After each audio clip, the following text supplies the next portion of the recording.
నమస్తే నేను Nalini welcome to story board. దేశంలో ఓ గుణాత్మక మార్పు వస్తుంది.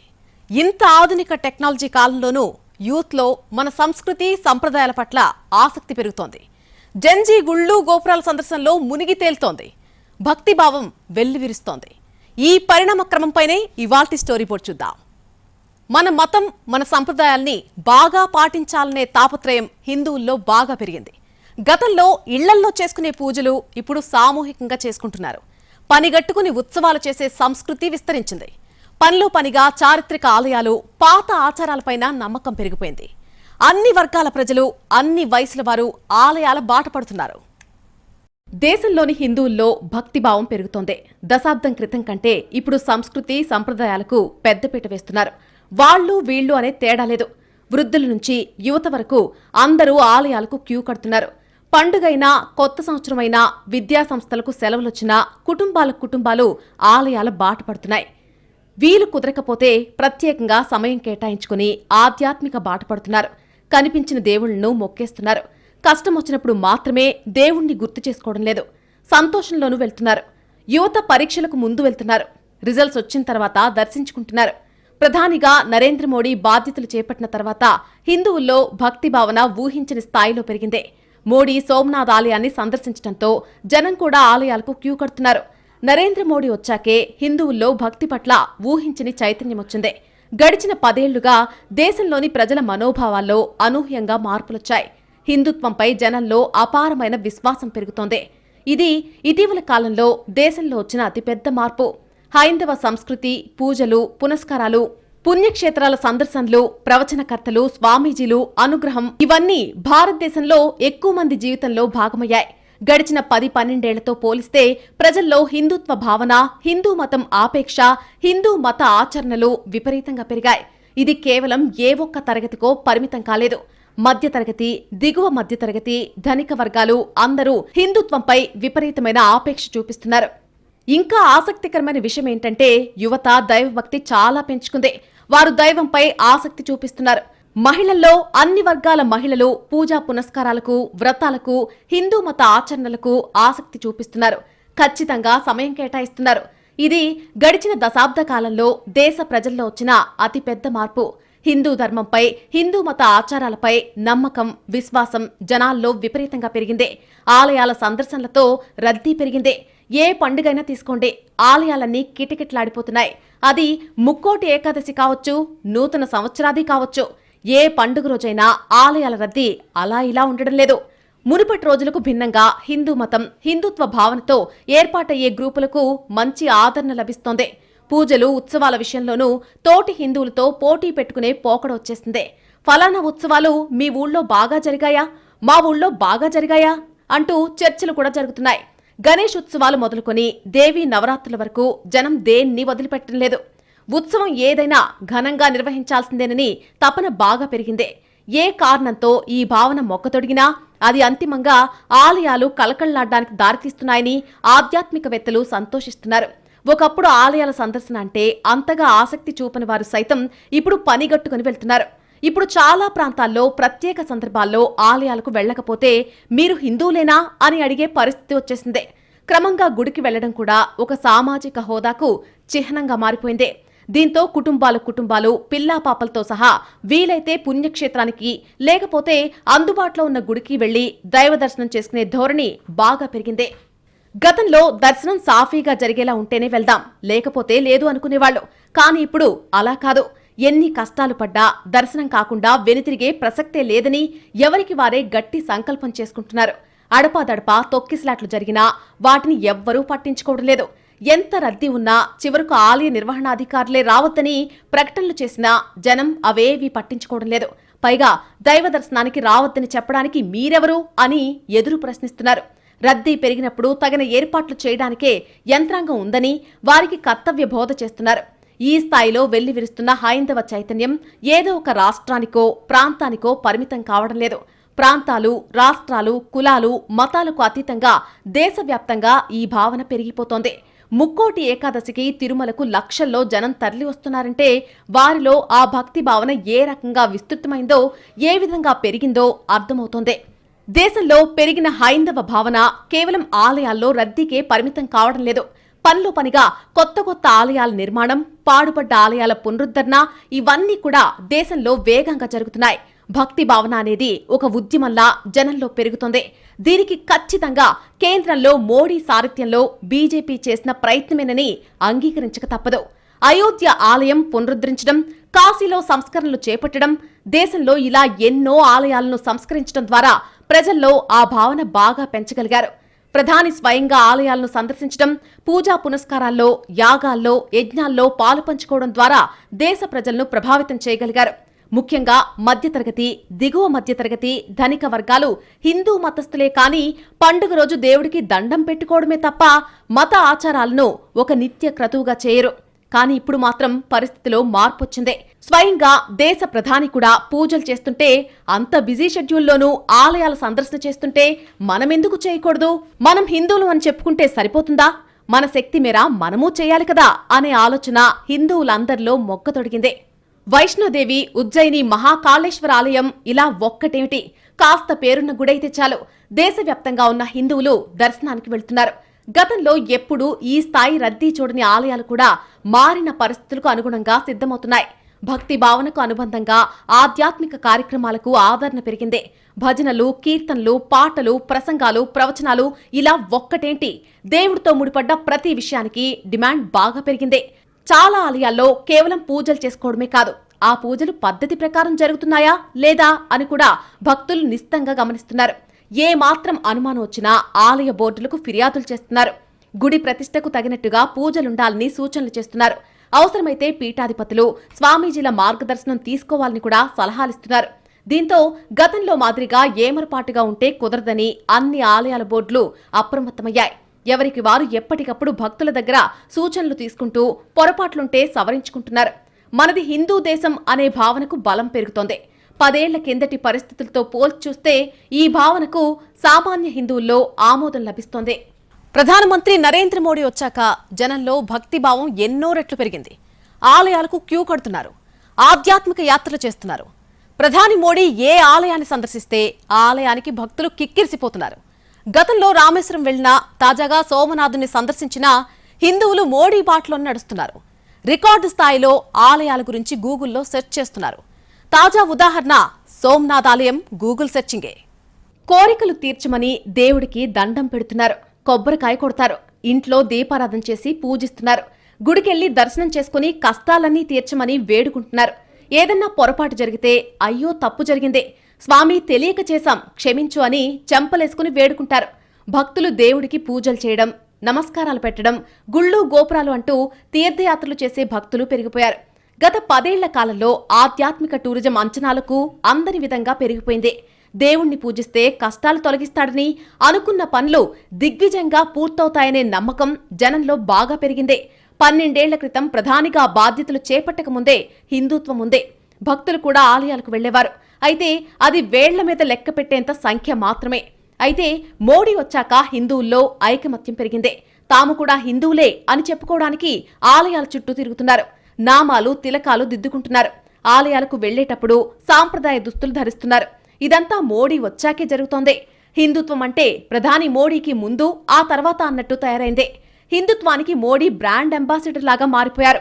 గతంలో కేదార్నాథ్, బద్రీనాథ్ లాంటి పుణ్యక్షేత్రాలు దర్శించారు. తాజాగా సోమనాథ్ ఆలయాన్ని దర్శించాక భక్తుల తాకిడి పెరిగిందే. సౌరాష్ట్రే సోమనాథంచ, శ్రీశైలే మల్లికార్జునం, ఉజ్జయిన్యం మహాకాళం, ఓంకారం అమరేశ్వరం, వైద్యనాథం చితాభువం, డాకిన్యం భీమశంకరం, సేతుబందే చ రామేశం, నాగేశం దారుకావనే, వారణాస్యంతు విశ్వేశం, త్రయంబక గౌతమీతటే, కేదారం హిమవత్పృష్టే, గ్రీష్మే సంచే శివాలయే, ద్వాదశైతాని నామాని ప్రాతరుద్ధామయ పఠేత్, సర్వ పాప వినిర్ముక్త, సర్వసిద్ధఫలం లభేత్. స్వాతంత్రానంతరం దేశ చరిత్రను చెరిపివేసేందుకు కొందరు కుట్రలు పన్నారని ప్రధానమంత్రి నరేంద్ర మోదీ ఆరోపించారు. సోమనాథ్ స్వాభిమాన్ యాత్రకు 1000 ఏళ్లు, ఆలయ పునర్నిర్మాణానికి 75 ఏళ్లు పూర్తయ్యాయి. ఈ సందర్భంగా గుజరాత్లోని సోమనాథ్ ఆలయాన్ని మోడీ దర్శించుకున్నారు. నిజమైన చరిత్రలోని హింస, ద్వేషం, ఉగ్రవాదాన్ని దాచిపెట్టి సంపద కోసం సోమనాథ్పై దాడి చేశారని గుర్తు చేశారు. సర్దార్ పటేల్ సోమనాథ్ ఆలయాన్ని పునర్నిర్మించాలని అనుకుంటే చాలా మంది అడ్డుకున్నారని విమర్శించారు. 1000 ఏళ్ల క్రితం దురాక్రమణదారులు ఈ ప్రాంతాన్ని సొంతం చేసుకున్నారని భావించారని, కానీ నేటికి ఆలయంపై జెండా ఎగురుతూనే ఉందని అన్నారు. ఇదే భారత శక్తి సామర్థ్యాలను, బలాన్ని ప్రపంచానికి చాటి చెప్తుందని అన్నారు మోడీ. 1000 ఏళ్ల క్రితం గజని నుంచి మొఘల్ కాలపు ఔరంగజేబ్ వరకు అనేక మంది సోమనాథ్ ఆలయాన్ని ధ్వంసం చేసేందుకు అనేక ప్రయత్నాలు చేశారు. అచ్చం అలాగే మన దేశాన్ని నాశనం చేసేందుకు విదేశీ దురాక్రమణదారులు ప్రయత్నిస్తూనే ఉన్నారు. కానీ వారు సోమనాథ్ ఆలయాన్ని, భారత్ను ఏం చేయలేకపోయారు. 1000 ఏళ్ల క్రితం మన పూర్వీకులు సోమనాథ్ ఆలయం కోసం వారి ప్రాణాలనర్పించారు. దురాక్రమణదారులు ఆలయాన్ని ధ్వంసం చేసి విజయం సాధించామని అనుకున్నారు. కానీ 1000 ఏళ్ల తర్వాత కూడా సోమనాథ్ ఆలయంపై ఇంకా జెండా ఎగురుతూనే ఉంది. భారత అస్తిత్వానికి, గౌరవానికి సోమనాథ్ స్వాభిమాన్ పర్వ్ అనేది ప్రతీక. ఒకవేళ సోమనాథ్ ఆలయం సంపద కోసమే అయితే మొదటిసారి జరిగింది సరిపోయేది. కానీ ఆలయంపై పదే పదే దాడి చేసి దేవుణ్ణి అపవిత్రం చేశారు. సోమనాథ్ ఆలయ చరిత్ర కేవలం విధ్వంసం, ఓటమి గురించే కాదు. ఇది పునర్నిర్మాణం, విజయానికి సంబంధించిన కథ. కొందరు దురాక్రమణదారులు చరిత్రను తగ్గించేందుకు ప్రయత్నించారు. కానీ సోమనాథ్ ఆలయం ఇప్పటికీ బలంగా నిలబడిందే. 100 ఏళ్ల దాడులను, వలసవాద దోపిడీని తట్టుకుని నిలబడి నేడు ప్రపంచ వృద్ధిలో అత్యంత ఆశాజనకమైన దేశంగా ఎదిగిన భారత ప్రగతిలోనూ ఇదే స్ఫూర్తి తొణికిసలాడుతోంది. నేడు భారత్ ప్రపంచం దృష్టిని ఆకర్షిస్తోందంటే మన విలువలు, భారతీయుల దృఢ సంకల్పమే దానికి మూలం. ప్రపంచం ఆశతో, ఆశాభావంతో భారత్ను చూస్తోంది. సృజనాత్మకత నిండిన మన యువతపై విశ్వాసంతో పెట్టుబడులు పెట్టేందుకు ఆసక్తి చూపుతోంది. మన కళ, సంస్కృతి, సంగీతం, పండుగలు ఇప్పుడు విశ్వవ్యాప్తమవుతున్నాయి. యోగా, ఆయుర్వేదం ప్రపంచవ్యాప్తంగా ప్రభావం చూపుతూ ఆరోగ్యకరమైన జీవన శైలిని ప్రోత్సహిస్తున్నాయి. ప్రపంచాన్ని పట్టి పీడిస్తున్న కొన్ని అత్యంత తీవ్రమైన సవాళ్లకు భారత్ పరిష్కారాలను చూపుతోంది. 1026లో మొదటిసారి దాడి జరిగి 1000 ఏళ్లు గడిచినా సోమనాథ్ వద్ద సాగరం నేటికి అంతే గంభీరంగా గర్జిస్తోంది. సోమనాథ్ తీరాన్ని తాకే అలలు అద్భుతమైన కథను చెబుతాయి.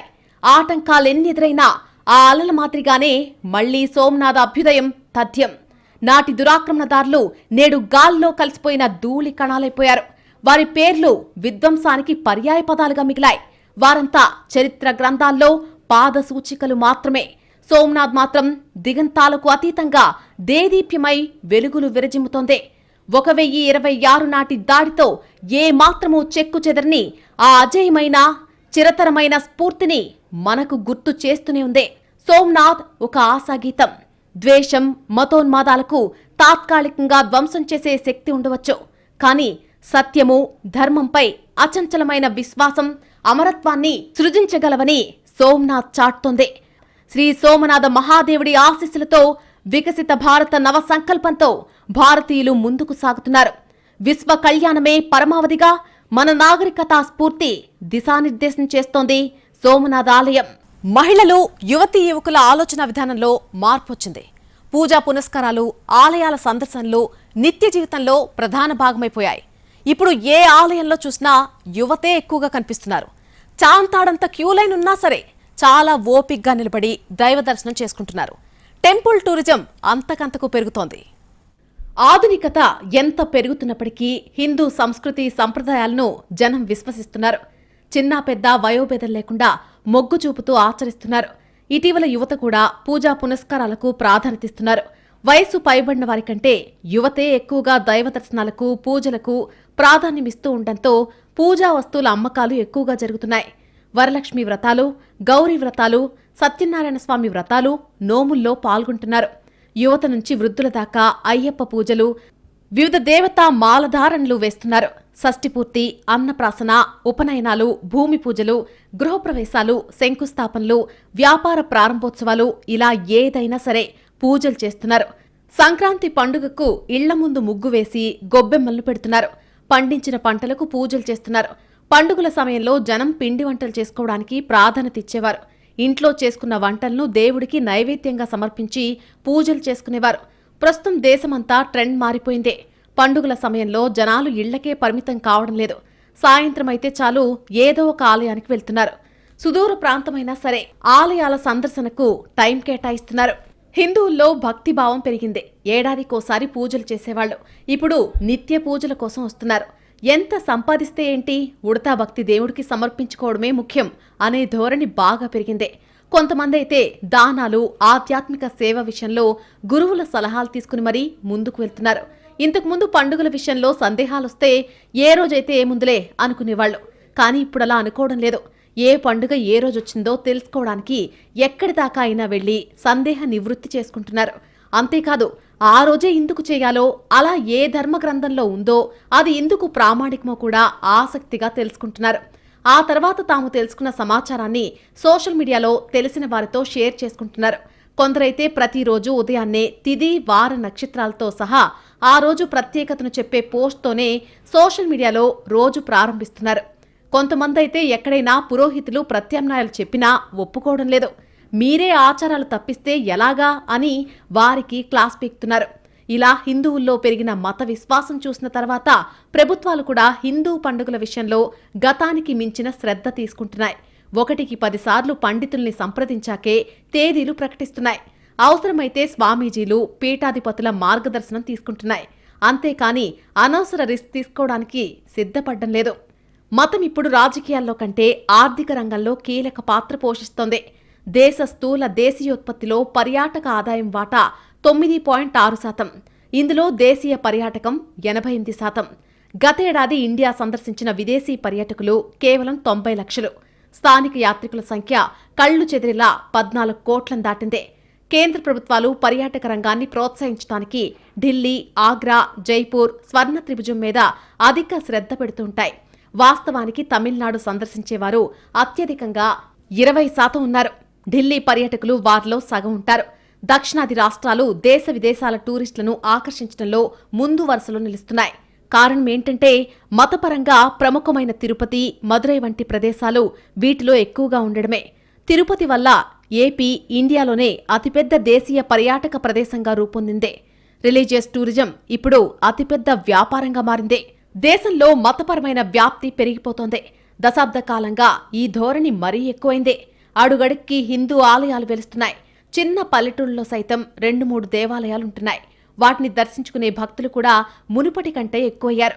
గడిచిన 4-5 ఏళ్లలో గతంలో కంటే అధికంగా మతం మీద మమకారం పెంచుకుంటున్నారు భారతీయులు. వీరి శాతం 25% పైగానే ఉన్నట్టు గ్లోబల్ యాటిట్యూడ్ సర్వే తేల్చిందే. ఇది ఏ ఒక్క మతానికో పరిమితం కాదు. అన్ని మతాల్లోనూ ఈ ధోరణే కనబడిందే. మతం ఎంతో ముఖ్యమైందని భావిస్తున్న వారు 80%కి పెరిగారు. మత ప్రదేశాల సందర్శనలపై చేసిన సగటు వ్యయం ఇదే కాలంలో రెట్టింపైంది.